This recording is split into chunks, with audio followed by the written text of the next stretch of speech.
அன்பு சகோதர சகோதரிகளே, ஆண்டவராகிய இயேசு கிறிஸ்துவின் நாமத்தில் அன்பின் வாழ்த்துக்கள். இன்றைய முத்து என்னும் இந்த சிறிய தியானத்தில் அமலேக்கினை மேற்கொள்வதற்கு மோசே என்னெல்லாம் கடைபிடித்தார் என்பதை தியானிக்கிறோம். மோசே மலையின் உச்சிக்கு சென்றார், தன்னுடைய கையில் கோலோடு கூட சென்றார், கூடவே ஆரோனையும் ஊரையும் அழைத்து கொண்டு செல்கிறார்.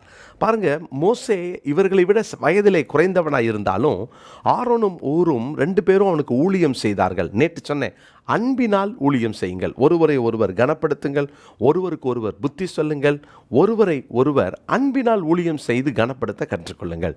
இன்னைக்கு இன்னொரு வசனத்தை கூட உங்களுக்கு காண்பிக்கிறேன். எபேசியருக்கு எழுதின நிருபம் 4ஆம் அதிகாரம் 32வது வசனம். எபேசியர் 4:32. ஒருவருக்கொருவர் தயவாயும் மன உருக்கமாயும் இருந்து கிறிஸ்துவுக்குள் தேவன் உங்களுக்கு மன்னித்தது போல நீங்களும் ஒருவருக்கு ஒருவர் மன்னியுங்கள். ஒருவருக்கு ஒருவர் தயவாயும், தயவு மன உருக்கம் இருந்தால் கிறிஸ்து மன்னித்ததை போல் நம்மளும் மன்னிக்க முடியும். நிறைய பேர் சொல்லுவாங்க, நான் அவங்க மன்னிப்பு கேட்டால் தானே நான் மன்னிக்கிறதுக்குன்னு சொல்லுவாங்க. கர்த்தருடைய பிள்ளைகளே, எப்போதும் நம்ம ஒருவரை பார்க்க வேண்டும். மன்னிப்பு கேட்டதுனாலவா பிதாவே இவர்களுக்கு மன்னியும்னு இயேசு சொன்னார்? யோசித்து பாருங்களேன். நம்ம என்னைக்கு போய் அங்கே இயேசுவே எனக்காக பிதா கிட்ட மன்னிப்பு கேளுங்க நம்ம சொன்னோமா? யோசித்து பாருங்கள். இவர் இரத்தப்பள்ளி எங்கள் மேல் வரட்டும்னு சொன்ன ஜனங்களுக்காக இவங்க செய்வது இன்னதென்று அறியாமல் செய்கிறார்கள், இவர்களுக்கு மன்னியும் சொல்லி கொடுத்தாரே. அப்போ கிறிஸ்து உங்களுக்கு மன்னித்தது போல நீங்களும் ஒருவருக்கு ஒருவர் மன்னியுங்கள். எந்த மனுஷனும் பர்ஃபெக்ட் கிடையாது. உங்களை சுற்றி இருக்கிறவங்க, உங்கள் கூட வேலை பார்க்குறவங்க பர்ஃபெக்ட்னு நீங்கள் நினைக்கிறீங்களா? அப்படி நினைத்தால் நீங்கள் ஒரு பெரிய தவறை செய்கிறீர்கள் என்று அர்த்தம். யாரும் பர்ஃபெக்ட் கிடையாது. எல்லாருக்கிட்டையும் ஒரு குறை இருக்கும். கர்த்தருடைய பிள்ளைகளே, என்கிட்ட ஒரு குறை இருக்கும், உங்ககிட்ட ஒரு குறை இருக்கும். அப்போ அந்த குறைகளை நாம் பார்த்து கொண்டு இருப்போம் என்று சொன்னால் நம்மளால் கிறிஸ்துவை போல நம்ம மாற முடியாது. நம்ம அழைக்கப்பட்டவர்கள், தேவனை போல மாற அழைக்கப்பட்டவர்கள். அப்போது நம்ம அதை புரிந்து கொள்ளணுமே. எத்தனை நாட்கள் நீங்கள் ஒருத்தர்கிட்ட ஒரு குறையை பார்த்ததுக்கப்புறம் அந்த குறையையே நீங்கள் பார்த்துட்ருப்பீங்க. ஆண்டவரால் மன்னிக்க முடியாத பாவம் என்று ஒன்றும் இல்லை. யோசித்து பாருங்கள், இயேசு கிறிஸ்துவின் இடத்திலே ஒரு பாவியாகிய ஸ்திரியை கொண்டு வந்து நிறுத்தி இவள் மேல் கல்லெறியுன்னு சொன்னபோது இயேசு ஆமாம் எரிஞ்சிருங்க, சாவடிச்சிருங்கன்னு சொன்னாரா? உங்களை யார் பாவம் செய்யலையோ அவன் முதலாவது கல்லெறியட்டும். இவளுக்கு தண்டனை கொடுக்கலாம் ரெண்டாவது.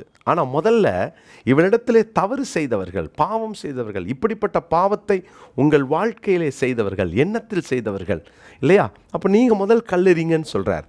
அப்போ தான் இயேசு கிறிஸ்துவினுடைய அந்த தெய்வீக தன்மையை நம்ம புரிந்து கொள்ள முடிகிறது. பிரியமானவர்களே, யாரும் பர்ஃபெக்ட் இல்லை.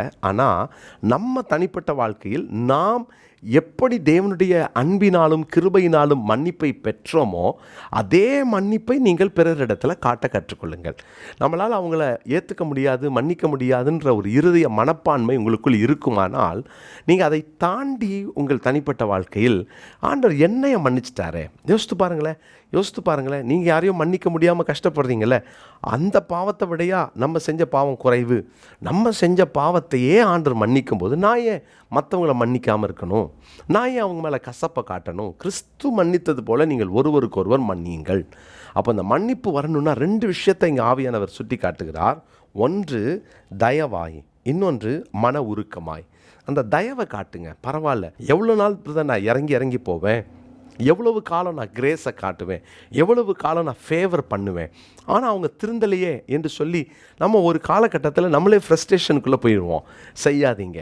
கர்த்தருடைய பிள்ளைகளே, தேவனால் மன்னிக்க முடியாத பாவம் என்ற ஒன்று இல்லவே இல்லை. எனவே மன்னிக்க கற்றுக்கொள்ளுங்கள், மன்னியுங்க, மனதார மன்னியுங்க. ஆண்டவர்கிட்ட சொல்லுங்கள், ஆண்டவரே நாங்கள் ஒருவருக்கு ஒருவர் மன்னிச்சிடணும், ஆண்டவரே அந்த கிருபை எனக்கு தாங்கன்னு சொல்லி நீங்கள் கேளுங்க. கொலோசியர் 3ஆம் அதிகாரத்தின் 13வது வசனத்தை நான் வாசிக்கிறேன். கொலோசியர் 3:13. ஒருவரை ஒருவர் தாங்கி ஒருவர் பேரில் ஒருவருக்கு குறைபாடு உண்டானால், ஒருவர் பேரில் ஒருவருக்கு குறைபாடு உண்டானால் கிறிஸ்து உங்களுக்கு மன்னித்தது போல ஒருவருக்கொருவர் மன்னியுங்கள். யாரையாவது மன்னிக்க முடியாமல் கஷ்டப்படுறீங்களா? இல்லை பிரதர் அவங்க பண்ண துரோகம் அநியாயம்னு சொல்கிறீங்களா? கம்யூனியன் எடுக்கிறது வேஸ்ட்டு, நம்ம காணிக்க போடுறதும் வேஸ்ட்டு, சபைக்கு போகிறதும் வேஸ்ட்டு. எப்போல்லாம் நம்ம கிருபாசன தண்டிக்கு போகிறோமோ அப்போல்லாம் நம்ம கண்கள் திறக்கப்படணும். என்னை திரைச்சீலையை கிழித்து நம்ம வெளியில் ஒரு பாளையத்துக்கு புறம்பாக இல்லை அந்நிய பரதேசியமாக இருந்த நம்மளை உள்ளே கொண்டு வந்தாரே. ஏன்? நம்மளை மன்னித்தார், அவருடைய இரத்தத்தினால் சுத்திகரித்தார், கழுவினார். அவர் என்னை மன்னித்தது மாதிரி நானும் பிறரை மன்னிக்கணுமே. குறைபாடுகள் இருக்கும், உங்கள் கூட இருக்கிறவங்களுக்குள்ள இருக்கும், உங்கள் சுற்றி இருக்கிறவங்களுக்குள்ள இருக்கும். அதை நீங்கள் பெரிதுபடுத்தி அதை ஊதி அவர்களை அவமானப்படுத்தி நீங்கள் நல்லவர்களாக உங்களை காட்டிக்கொண்டால் சுய நீதியிலே செயல்படுறீங்க. தேவ கிருபையை இழப்பதற்கு இது காரணமாயிடும். நல்லா புரிஞ்சுக்கோங்க. உங்களால் ஒருத்தரை மன்னிக்க முடியலைன்னா தேவ கிருபையை நீங்கள் லூஸ் பண்ணிடுவீங்க. மன்னிச்சுக்கிட்டே இருங்களேன். எத்தனை தடவை? 7-7 தடவையா?